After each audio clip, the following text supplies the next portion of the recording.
Hey guys, in today's video, I'm going to be talking about things you should look out for when purchasing a Jeep XJ. If you're new here, welcome to the channel and don't forget to subscribe. So in my last video, I talked about how the Jeep Cherokee is one of the best Jeeps that you can buy used on the market today.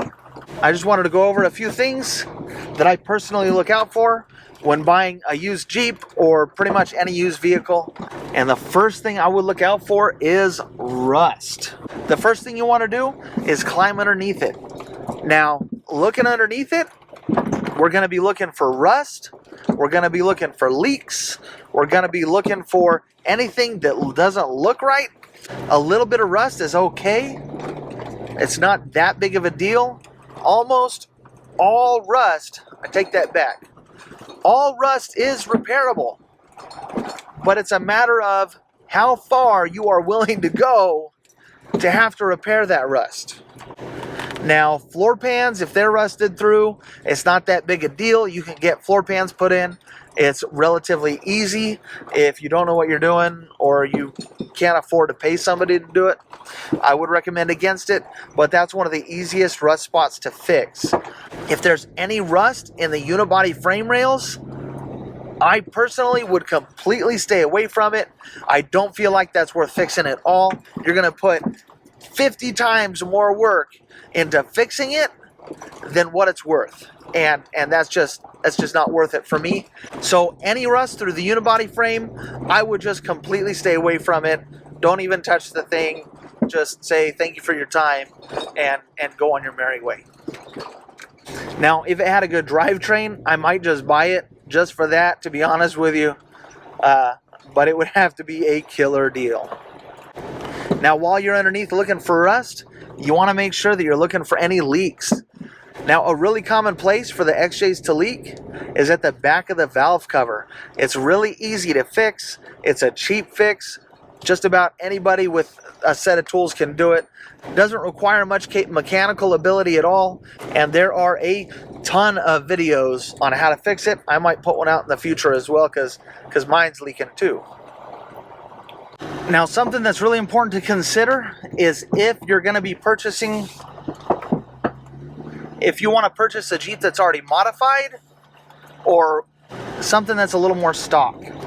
If you do decide to purchase one that's modified, you want to kind of make sure that, I mean, I do all my own work, but you want to make sure that everything was done correctly and quite possibly by a shop.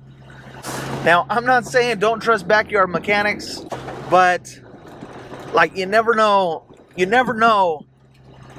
what you're going to get when people do their own work.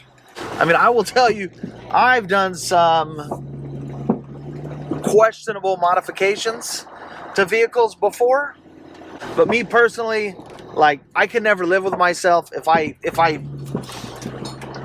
made a questionable modification and sold it to somebody. It just, I'd never be able to do that. But not everybody's like me. Not everybody's completely honest all the time. Some people are just out to make a quick buck, and everything works great for the first mile or so, and then it completely falls apart and you blow an engine because they just put a giant band-aid on something.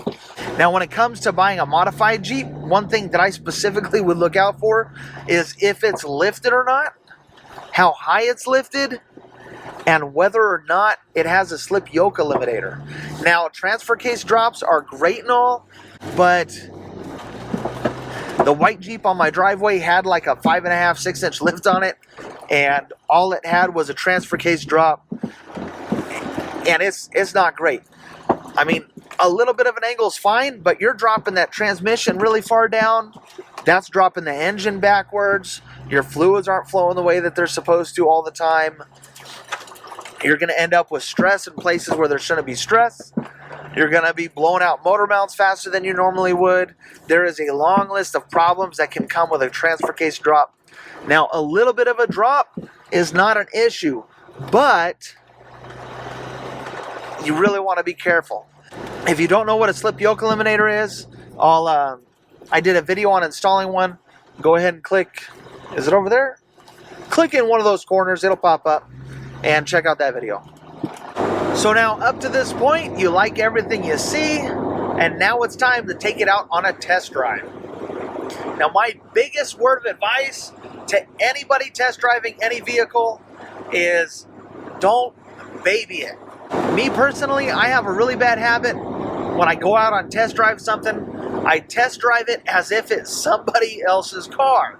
And I know it's funny to say that because it is. When it comes to something you're potentially buying, you don't want to baby it, because when you baby it, you might not see all the flaws that it may have. So don't be afraid to drive it, step on the gas hard, step on the brakes hard. You can learn a whole lot just by stepping on the throttle and running up to cruising speed rather quickly. Just try not to crash when you're test driving somebody's car. I went on a test drive once, and oh my, it was one of the most stressful test drives I have ever been on. I was selling a 15 Fusion, and like the whole situation was just weird, all kinds of problems. But when they started driving, I began to wonder if they had ever driven a car before. It was terrifying. But some things that she did really good, she made it a point to step on the throttle really hard. She stepped on the brakes really hard. She jerked the wheel back and forth quite a bit. And it was absolutely terrifying. But she did a lot of really good things in that she wasn't afraid to really give it a good test drive. Just try not to give the person that's selling the Jeep a heart attack. Now, one thing to keep in mind when buying any Jeep is to look out for death wobble. Now, death wobble is not the little shimmy in the steering wheel you might get because the tires are out of balance. When you have really bad death wobble, the people who are driving near you tend to pull over and get out of your way. Ask me how I know. Anyway, I had death wobble so bad on one Jeep that when it started shaking, the back hatch opened itself up because everything just tweaked so much. It was crazy. Now, if you do have a little bit of wobble or shimmy or shake, it's not the end of the world. It might be a really cheap and easy fix, but it's kind of hard to diagnose. A lot of times you can lay underneath it and shake everything and be able to feel which one isn't right. If you do have shimmy and shaking on your test drive, make sure you bring that up to the person selling it. They might disclose some information like, yeah, it had really bad death wobble and I've been trying to fix it. With anything that you find, don't hesitate to bring it up to the person selling it. They tend to be more honest when you ask questions versus them just giving up as much information as possible. It's the world we live in. A lot of people just aren't honest nowadays. So all in all, it really comes down to what your comfort level is and what you're willing to pay or how much you're willing to put into it to fix it if it does need fixed. Now, if you're not that mechanically inclined, I would highly recommend being picky on your purchase. But if you do find a Jeep with a few things that are wrong with it, don't be afraid to negotiate on the price. You have no idea what somebody is actually willing to take for something. For all you know, they've been trying to sell it for the last 6 months. They're fed up and they're about to just give it away, and you're the lucky person that's going to buy it. Now, keynotes, a few keynotes. Me personally, I would stay away from anything that has rust in the frame rail, as well as anything that has a giant puddle underneath it. Something you want to look out for when it comes to temps, 90% of the time when people have hood vents installed, they are already having temperature problems, and they're trying to fix that with letting the heat escape out of the engine compartment, which is helpful, but it shows that they're already having problems. Now, that doesn't mean that every Jeep with hood vents has temp issues. Mine doesn't have any temp issues, but I knew that eventually I would be wheeling in 110 degree weather, and I just want to avoid any problems altogether. Now, like I said in my last video, I love the Jeep Cherokee. I think that the Cherokee is one of the best used Jeeps that you can buy. It's just a matter of finding the right fit for you. So if you like this video, make sure you give this video a thumbs up. As always, don't forget to subscribe.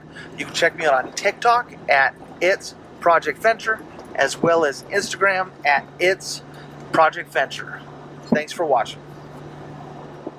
So the first thing you're going to want to do when you get there is shake their hand, introduce yourself, say thank you for letting me look at your Jeep. Thank you for this wonderful opportunity to be able to purchase this Jeep potentially. I'm just kidding. The first thing you want to do is you want to look them straight in the eye and say, where's that Jeep? I'm buying it today.